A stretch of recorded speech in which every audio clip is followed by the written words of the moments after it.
regarding the project work, right? As we all know very well कि political science में last year से project work include किया गया है। अब प्रोजेक्ट में कैसे बनाना है, क्या करना है, कितने मार्क्स का आएगा, कितने मार्क्स का वाइवा आएगा, बहुत सारी ऐसी प्रॉब्लम्स हैं कि टॉपिक्स जो है कैसे सेलेक्ट करना है और इसके अलावा क्या क्या चीजें इसमें ऐड करनी है। इस तरीके से बहुत सारी प्रॉब्लम्स हैं जो बच्चों की मेरे पास आ रही है, राइट? तो आज इस वीडियो में हम उन्हीं प्रॉब्लम्स के बारे में बात करेंगे कि अगर आपको प्रोजेक्ट बनाना है तो क्या बनाना है, कैसे बनाना है और उसमें आपको टॉपिक कैसे डिसाइड करना है कि आपको किस टॉपिक पर जो है आपका प्रोजेक्ट जो है ज्यादा इफेक्टिव बनेगा, राइट? तो आज हम उसी के बारे में बात करेंगे। आपके जो प्रोजेक्ट है इसके बारे में बताने से पहले मैं आपको एक बात कहूंगी कि अगर आपको लगे कि प्रोजेक्ट से रिलेटेड आपकी सारी प्रॉब्लम सॉल्व हो चुकी हैं और आपको इनके बारे में हर चीज गाइडलाइन क्लियरली मिल गई है, तो इस इंफॉर्मेशन को अपने पास ही मत रखिए। आप इस लेक्चर को, इस वीडियो को मैक्सिमम शेयर करवाइए, मैक्सिमम सब्सक्राइब करवाइए। वो इसलिए ताकि हर बच्चा जिसको भी प्रोजेक्ट में कोई भी प्रॉब्लम है उसकी ये प्रॉब्लम सॉल्व हो सके। और साथ ही साथ अगर आपको लगता है कि इस चैनल से आपको जो है प्रॉपर रिसोर्स मटेरियल अवेलेबल हो पा रहा है तो उन बच्चों को भी ये रिसोर्स मटेरियल अवेलेबल हो सके, राइट? तो अब हम बात करते हैं अपने प्रोजेक्ट की। प्रोजेक्ट वर्क में आपका क्या है? सबसे पहले आपका जो प्रोजेक्ट है, जो प्रैक्टिकल आप कह सकते हैं, प्रोजेक्ट वर्क जो है that is of 20 marks. Total ये 20 मार्क्स का प्रोजेक्ट है जो 2 पार्ट्स में डिवाइड है। 20 मार्क्स का तो आपका होगा वाइवा और 10 मार्क्स का होगा वाइवा और 10 मार्क्स का है आपका project work.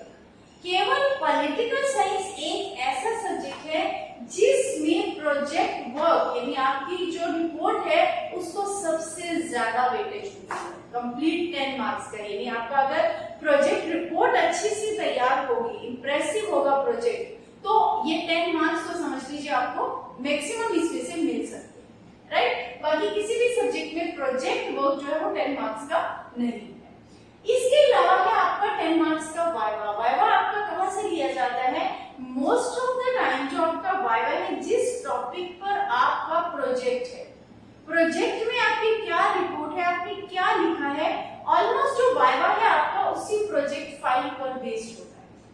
Some time little bit हो सकता है कि अगर आपने कोई सब टॉपिक लिया है किसी चैप्टर का तो उस चैप्टर से रिलेटेड वो थोड़ा बहुत आपसे पूछ सकते हैं, राइट? और अगर आपका वाइवा भी बहुत अच्छा जाता है तो आप ये मानिए कि आपके 20 आउट ऑफ 20 मार्क्स आपको ये मिल गए। मींस 100 में से 20% मार्क्स तो आपके प्रोजेक्ट में ही आपको मिल सकते हैं, थोड़ी सी केयरफुली अगर आप इसको बनाएं और थोड़ा ट्रिकी वे में अगर आप इसकी प्रिपरेशन करें। क्लियर? अब इसके अलावा प्रोजेक्ट में जो दूसरी चीज है, सबसे पहला तो ये था कि कितने नंबर का होगा और क्या होगा, डिवीजन ऑफ मार्क्स क्या है। सेकेंड चीज इसमें आ जाती है प्रोजेक्ट की आउटलाइन। आउटलाइन मींस आपको प्रोजेक्ट के अंदर क्या क्या इंक्लूड करना है, क्या क्या बातें आपको प्रोजेक्ट में लिखनी है। सबसे पहले आपका आता है कवर पेज, जो बिल्कुल स्टार्टिंग में जो आप जब किसी को हैंड ओवर करते हो बिल्कुल ऊपर वाला जो कवर है दैट इज कवर पेज। वो कवर पेज आपका होना चाहिए, उस पे आपका नेम, नॉट द नेम, उस पर आपका रोल नंबर, स्कूल का नाम और रोल नंबर आपका होगा बोर्ड का रोल नंबर, उस पर आप क्लास का रोल नंबर नहीं लिखेंगे। आपका जो टॉपिक है वो टॉपिक उस पर मेंशन होना चाहिए कि आप किस टॉपिक पर प्रोजेक्ट बना रहे हैं, राइट? सेकंड होता है सर्टिफिकेट पेज। थर्ड है एक्नॉलेजमेंट। सर्टिफिकेट पेज में आप जो है स्कूल के प्रिंसिपल का नीचे स्टैम्प होता है और आपके सब्जेक्ट टीचर की सिग्नेचर होती है जो ये वेरीफाई करते हैं कि ये जो प्रोजेक्ट रिपोर्ट है ये आपके द्वारा, इस बच्चे के द्वारा बनाई गई, राइट? फिर होता है एक्नॉलेजमेंट। एक्नॉलेजमेंट में आप किनको थैंक्स करना चाहते हैं जिन्होंने आपका प्रोजेक्ट बनाने में हेल्प की। क्लियर? उसके बाद जो नेक्स्ट आता है प्रोजेक्ट में, next is of introduction. Introduction किसकी? कि आप जो भी टॉपिक, जिस भी टॉपिक पर आप प्रोजेक्ट बनाने जा रहे हैं उसके बारे में बताएंगे कि वो है क्या। सपोज आप natural vegetation, suppose I am just taking example, right, तो उसमें नेचुरल वेजिटेशन क्या है, व्हाई इट इज इंपॉर्टेंट, तो वो आपको इंट्रोडक्शन उसकी देनी होगी। इसी तरीके से यहाँ आप जो भी कंसेप्ट ले रहे हैं, जो भी टॉपिक ले रहे हैं उसकी इंट्रोडक्शन। देन सब टॉपिक्स अकॉर्डिंगली, यानी जो भी आपका टॉपिक है उसके अंदर भी जो सब टॉपिक्स बनते हैं, जैसे अभी हमने नेचुरल वेजिटेशन का एग्जांपल लिया था, तो कि नेचुरल वेजिटेशन के अंदर सब टॉपिक्स क्या क्या होंगे, कितनी तरह की वेजिटेशन होती है, कहाँ कहाँ पाई जाती है, इसका यूटिलाइजेशन क्या है, ये सारे क्या होंगे, इसके सब topics. Same you have to do here, कि आप चाहे कोल्ड वार एरा ले रहे हैं, तो बायोपोलैरिटी में से कोई टॉपिक ले रहे हैं, यूनिसेफ पर बना रहे हैं, किसी भी टॉपिक पर आप जो भी प्रोजेक्ट रिपोर्ट बना रहे हैं उस टॉपिक के अंदर सब हेडिंग्स क्या होंगी, क्या क्या कंसेप्ट, क्या क्या टॉपिक्स जो आप उसके अंदर इंक्लूड करेंगे। देन समरी, राइट, समरी में क्या होता है, सॉरी वन चीज आपकी यहाँ पर रह गई है, एक्नॉलेजमेंट के बाद इंडेक्स। इंडेक्स में क्या होता है, इंडेक्स में आपका सीरियल नंबर, देन टॉपिक, कौन सा टॉपिक, देन पेज नंबर, कि ये वाला टॉपिक मेरा इस पेज नंबर पर है, कौन सी टेबल कौन से पेज पर है, मैप वर्क आपका कौन से पेज पर है। Is it clear? तो ये सारी चीजें आप इंडेक्स में लिखते हैं। अब हमने बात की थी सब topics according to index, then summary. Summary में क्या होगा कि पूरे जो भी आपने टॉपिक लिखे हैं उनको शॉर्ट में 1 to 2 लाइंस में हर टॉपिक के बारे में, 1 पेज, मैक्सिमम 1 पेज की आपकी जो है वो समरी बनती है जो भी आपने उसमें लिखा है।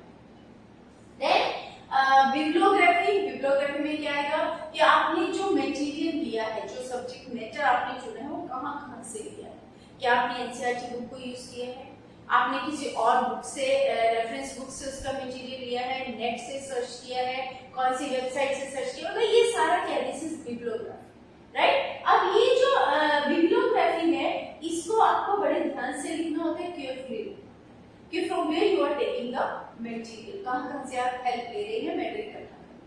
Is it clear? तो ये हो गई आपकी प्रोजेक्ट आउटलाइन, यानी आपके प्रोजेक्ट में ये 1 2 3 4 5 6 7 8 चीजें सीरियल वाइज आती है। सबसे पहले आता है कवर पेज, दूसरे नंबर पे जब प्रोजेक्ट को खोला जाए तो उसका सर्टिफिकेट पेज होना चाहिए, थर्ड नंबर पर एक्नॉलेजमेंट होनी चाहिए, फोर्थ नंबर पर आपका कंटेंट या इंडेक्स होना चाहिए, फिफ्थ पर आपकी इंट्रोडक्शन होनी चाहिए, सिक्स पर सब टॉपिक, सेवंथ पर आपकी summary and at the last bibliography, right. Okay, अब बात करते हैं कि एक इंप्रेसिव, ये तो हो गया कि जो सब लोगों ने डालने है, ठीक है।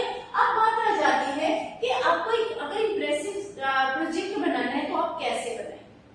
सबसे पहले टिप्स फॉर इंप्रेसिव प्रोजेक्ट, सबसे पहले select A topic from your interest, जिस टॉपिक पे, जिस कंसेप्ट में जो आपको इजी लगे, जिसमें आपका इंटरेस्ट हो, आपको इंटरेस्टिंग लगता है जो टॉपिक, उस टॉपिक को अपना प्रोजेक्ट का टॉपिक बनाएं, राइट। दूसरा, proper content should be available for that topic, आपको इंटरेस्ट तो देखना है लेकिन उसके साथ साथ ये भी देखना है कि जो टॉपिक आप चूज कर रहे हैं क्या उसके बारे में आपको प्रॉपर रेफरेंस मटेरियल भी मिलेगा या नहीं है। ऐसा तो नहीं कि आपने तो ऐसा टॉपिक चूज कर लिया जो केवल 1 पैराग्राफ में सिर्फ अवेलेबल हो, तो 1 पैराग्राफ से तो आप प्रोजेक्ट नहीं बना सकते ना, right.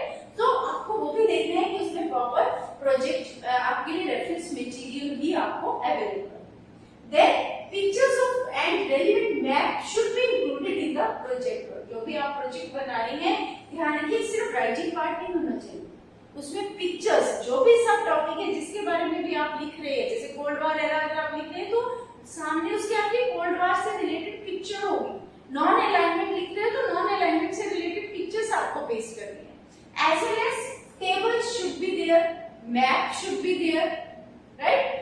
Give the description of the pictures, maps and tables included in the project report, जो आप प्रोजेक्ट रिपोर्ट लिख रहे हो उसमें आपके टेबल्स के बारे में इंफॉर्मेशन होनी चाहिए, मैप जो आपने लगाया वो किस चीज का लगाया, वो मैप क्या शो कर रहा है, जो पिक्चर आपने लगाई वो पिक्चर क्या शो कर रही है वो भी आपको मेंशन करना है, right. Then do not over decorate the project, mostly बच्चे क्या करते हैं उसको मतलब सिर्फ डेकोरेशन के पीछे पड़े रहते हैं कि देखने में बहुत सुंदर हो, अंदर चाहे मटेरियल उनका ठीक ना हो, वे ऑफ अटेम्पटेशन गलत हो, उस चीज पे वो लोग ध्यान नहीं देते। तो हमेशा ध्यान देना है कि आपका प्रोजेक्ट नो डाउट सुंदर होना चाहिए, अट्रैक्टिव होना चाहिए, डेकोरेटिव होना चाहिए, but it should not be over decorated, right? Then a very bulky project is not appreciated. अगर कोई भारी भरकम बड़ा वो मतलब हैवी को उठा के लाते हैं कि बहुत हौच-पौच हुआ प्रोजेक्ट है, उसको इतना मतलब प्रेफरेंस नहीं दिया जाता, क्योंकि प्रोजेक्ट में बेसिकली आपका क्या देखा जाता है कि आपकी नॉलेज कि आपने जो उसमें एक टॉपिक लिया उससे रिलेटेड पूरा कंटेंट भी आपने डाला है या नहीं डाला। डेकोरेशन और आपका जो अट्रैक्टिवनेस है नो डाउट वो मैटर करती है, बट वो सेकेंडरी है। फर्स्ट आपका है कि आपने लिखा, क्या उसकी नॉलेज आपको है। आपने बल्कि एक भारी भरकम बड़ा सा प्रोजेक्ट बना लिया, लेकिन उसमें आपने जो लिखा उसके बारे में आपको एबीसीडी नहीं आती है, तो वो सारा वेस्ट है, right? So you have to be careful regarding this points. Then write a bibliography carefully as we have discussed here, right? तो ये वो तरीके हैं जिससे आप अपना प्रोजेक्ट जो है इंप्रेसिव बना सकते हैं, अच्छा बना सकते हैं। अब आ जाती है बात कि आप टॉपिक कैसे डिसाइड करें, किस चैप्टर में क्या क्या है। जरूरी नहीं है कि आप कंप्लीट चैप्टर उठाएं और पूरे चैप्टर पर ही प्रोजेक्ट बना डालें। You can do that, but it's not necessary, क्योंकि उससे तो बहुत बड़ा प्रोजेक्ट भी बन सकता है, राइट? तो सबसे मेन जो आपके लिए जरूरी है वो क्या है, टॉपिक को डिसाइड करना। जैसे आपकी जो वर्ल्ड पॉलिटिक्स है उसका चैप्टर है cold war and non alignment movement. आप इस पर कंप्लीट एक प्रोजेक्ट बना सकते हैं, लेकिन अगर आप इसके अंदर से टॉपिक उठाना चाहती हैं तो आप एक छोटे टॉपिक पर भी एक प्रॉपर प्रोजेक्ट बना सकती हैं। जैसे आपका पहला है alliance system of cold war. Alliance system कौन सा था, नाटो एंड वार्सा पैक्ट। केवल इसी पर आपका एक कंप्लीट और बहुत अच्छा प्रोजेक्ट तैयार किया जा सकता है। सेकंड आप बना सकते हैं नॉन अलाइनमेंट मूवमेंट। आप एक टॉपिक लीजिए, प्रोजेक्ट का टॉपिक क्या होगा, नॉन अलाइन्ड मूवमेंट, इस पर प्रोजेक्ट बनाइए। Clear? Then second chapter the end of bipolarity. अब एंड ऑफ बायोपोलैरिटी में से आप कौन कौन से टॉपिक उठा सकते हैं, डिसइंटीग्रेशन ऑफ सोवियत यूनियन, इस पर कंप्लीट टॉपिक है जिस पर आप एक प्रोजेक्ट बना सकते हैं अच्छा सा। क्यों हुआ, कैसे हुआ, what were the reason, what were the consequences. Clear? तो डिटेल इंफॉर्मेशन आ जाएगी इसमें। Then crisis in the Middle East. Middle East crisis कौन सी है जो आपका अभी नया सिलेबस ऐड हुआ है, gulf war, Afghanistan, the Arab spring. ठीक है? उसके बाद न्यू सेंटर्स ऑफ पावर, जो पहले आपका अल्टरनेटिव सेंटर्स ऑफ पावर था चैप्टर, राइट? प्रोजेक्ट बनाते हुए ध्यान रखिएगा कि जो एट प्रेजेंट आपके नेम है that name should be mention. आप पीछे वाले पुराने नेम मेंशन नहीं करेंगे टॉपिक्स, राइट? अब अल्टरनेटिव सेंटर्स की जगह नाम क्या हो गया, न्यू सेंटर्स ऑफ पावर। इस पर आप क्या बना सकते हैं, यूरोपियन यूनियन, आसियान, ब्रिक, जो आपका अभी न्यू टॉपिक ऐड हुआ है। उसके अलावा Israel as a new centre of power, इस पर एक कंप्लीट प्रोजेक्ट बनाया जा सकता है। India the rising super power, बहुत अच्छा प्रोजेक्ट बन सकता है इसके ऊपर। China as a new super power, latest nowadays China के बारे में बहुत कुछ हो रहा है, राइट? तो अपडेट अगर हैं आप तो you can make a very good project on this topic also. Synonym India relation, China के साथ इंडिया के रिलेशंस कैसे हैं उस पर एक बन सकता है। तो कहने का मतलब ये सब टॉपिक्स है जिनमें से किसी भी एक टॉपिक को उठाकर भी आप अपना प्रोजेक्ट कंप्लीट तैयार कर सकते हैं। इसके बाद नेक्स्ट आपका आता है south Asia and the contemporary world, right? इसमें से भी India and it's neighbouring countries पर बनाया जा सकता है। इंडो पाक रिलेशंस पर बनाया जा सकता है कि इंडिया और पाकिस्तान के आपस में कैसे रिलेशन है, उनकी बैक हिस्ट्री पर जाया जा सकता है। बैक हिस्ट्री कब से होगी, आफ्टर इंडिपेंडेंस, राइट? उसके बाद after independence and even before independence जब पाक और उसके डिवीजन स्टार्ट हो गए, राइट? बट मेनली यहाँ पर हमें देने हैं इनके रिश्ते कैसे हैं, रिलेशंस कैसे हैं। देन सार्क पर दे सकते हैं, सार्क कब बना, क्यों बना, इसकी क्या अचीवमेंट हुई, इसकी फेलियर्स क्या क्या है, right? As well as birth of Bangladesh, Bangladesh war जो भी कंप्लीट आपने पढ़ा हुआ है, क्लियर? उसके कि कैसे ये पहले पाकिस्तान का हिस्सा था, इंडिया ने इसमें कैसे, so this complete detail you can mention this. Civil war in Sri Lanka, then movement for democracy Nepal, right? तो इनमें से कोई भी टॉपिक आप इस चैप्टर के अंदर से भी उठा सकते हैं। इसी तरीके से आपका नेक्स्ट आता है United Nations and its organisation, जो आपका पहले इंटरनेशनल ऑर्गेनाइजेशन के नाम से चैप्टर, ठीक है? तो इसमें क्या कर सकते हैं, यूनाइटेड नेशन प्रिंसिपल ऑर्गन्स पर बनाया जा सकता है, इसकी डिफरेंट ऑर्गन्स है, as well as UNICEF WHO, ILO, इनमें से किसी भी एक टॉपिक को उठाकर आप इनके ऊपर बना सकते हैं।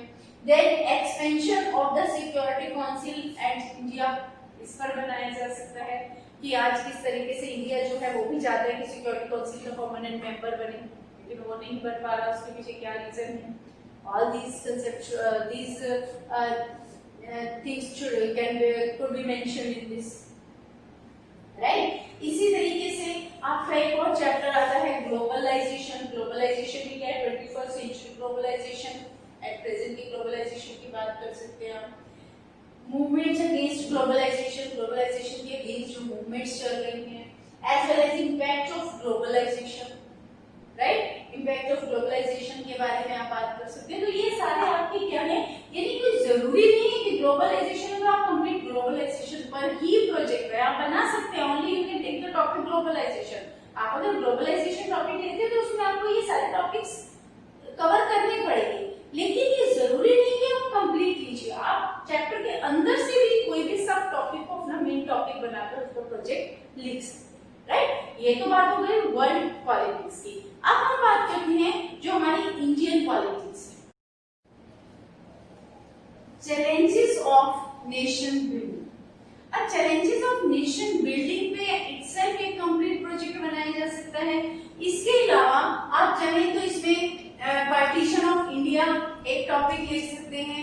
Sardar Vallabhbhai Patel and integration of states, Sardar Vallabhbhai Patel का जो स्टेट इंटीग्रेशन में रोल था उस पर एक पर्टिकुलर प्रोजेक्ट बनाया जा सकता है।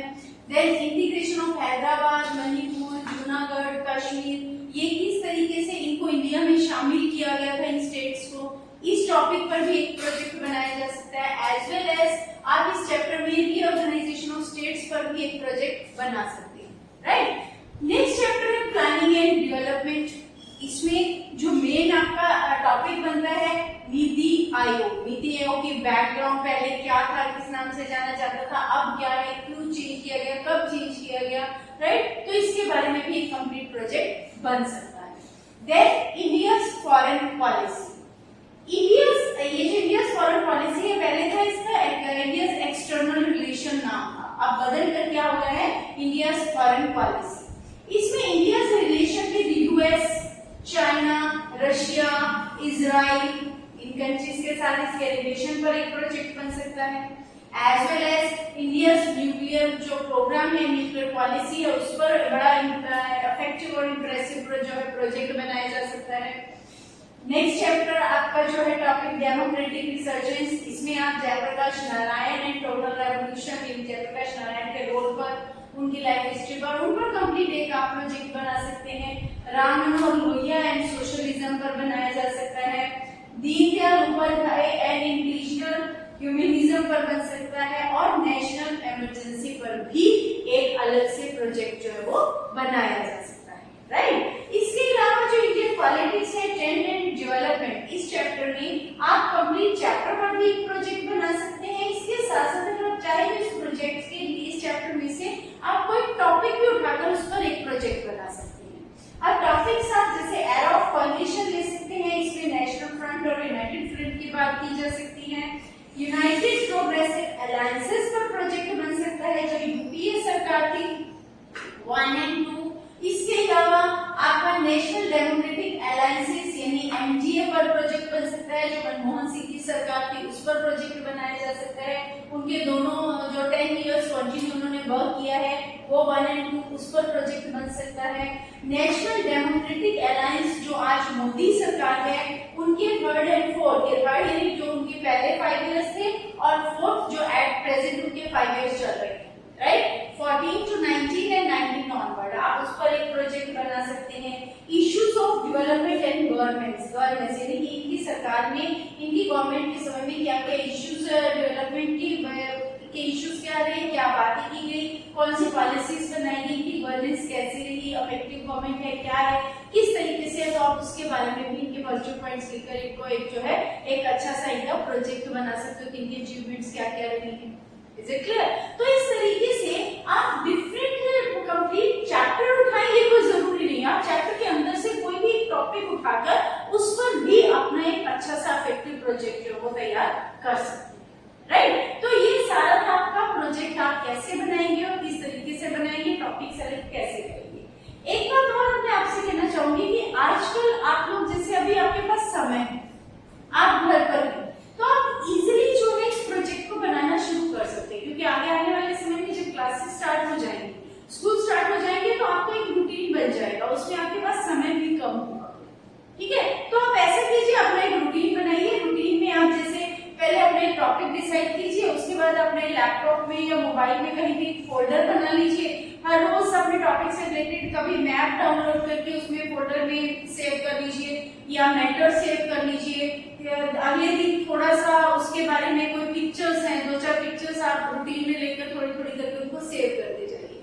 आपका फोल्डर तैयार होगा तो आपको जो है जब आपको प्रेजेंट करना होगा प्रोजेक्ट, कोई दिक्कत नहीं आएगी। आप प्रिंट आउट लेकर और साथ के साथ मेटर आपके पास है, पिक्चर्स, मैप्स, इंडेक्स, इन सबका प्रिंट आउट लेकर आप आराम से जल्दी से अपना प्रोजेक्ट बना सकते हैं बिना टेंशन। राइट, तो अपना प्रोजेक्ट का काम अभी से शुरू कर दीजिए। आप अपने टीचर से पूछ सकते हैं कि किस टॉपिक पर बनाना है। अगर उन्होंने टॉपिक आपको ऑलरेडी दे दिया है तो आप उस पर कंटिन्यू काम कर सकते हैं। Is it clear? So all this is about the project work. Still, अभी भी अगर I hope कि आप सबके जो जितने भी confusions से वो दूर हो गए होंगे, but still अगर आपको कहीं भी कोई भी और डाउट है या कोई और क्लैरिफिकेशन लेनी है तो आप कमेंट सेक्शन में जाकर मुझसे पूछ सकते हैं। I will try to give you the best answer or best solution of your problems. Thank you.